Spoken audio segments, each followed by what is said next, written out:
Following the course of a desert river, Oasis is one of the more vehicle-oriented maps in the game, though for the second half of the action, the gameplay will funnel into built-up areas and take on a more close-quarter feel. Base 1. Attackers' material significantly outweighs the defenders in this first clash, and tellingly you have both air and artillery support. Put both to good use, and back each other up. It's easy to forget teamwork in vehicles, and the large numbers can make you feel invincible. However, the AA gun will make short work of the Apache, and solitary tanks make inviting targets. Defenders, this base is like being between the hammer and the anvil. By the time the onslaught is finished, there won't be much left standing. It can help to come out and meet the attackers halfway. There are small outlying settlements where you can really slow down the assault. Try to divert attention from the crates and whittle down their numbers. Base 2.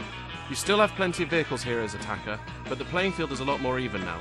Don't expect to steamroller this base in the same way as the previous one. Try to keep as much alive from base 1 as possible, especially heavy tanks. They can make a big difference later. Often it's easier to shoot the crates from range instead of placing charges. Defenders, you have a much more even spread of vehicles this time, so it's a more balanced experience. As ever, try not to get too drawn out and watch for individual attacks on the crates. Watch also for attackers skirting behind. They can really take you by surprise and cause havoc. Base 3. The crates are quite spread out here, so attackers can choose either to concentrate on one at a time or spread their forces.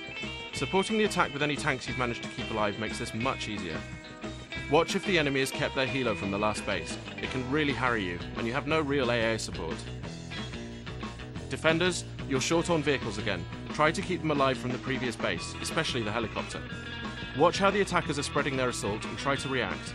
It's difficult to hold both crates, so sometimes concentrating on one can help. Base 4.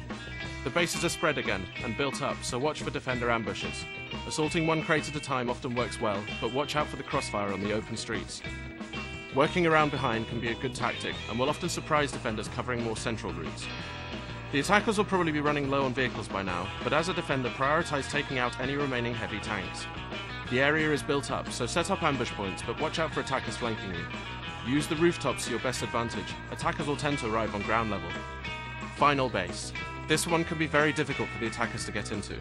Try to coordinate attacks using the tank and infantry, and try not to always arrive using the same route. Take out one crate at a time. Though exposed, the one in the square can be defended very easily. For the raised crate, remember there are a few routes up. Defenders, concentrate defense on the crate in the square. Cover from buildings and pick off attackers as they try to run in. Watch out for attackers working around with the tank or using boats. Dig in properly here, and even though the rest of the map has gone against you, you can really turn the tide. Oasis has a wide variety of playing areas, each of which require a different approach.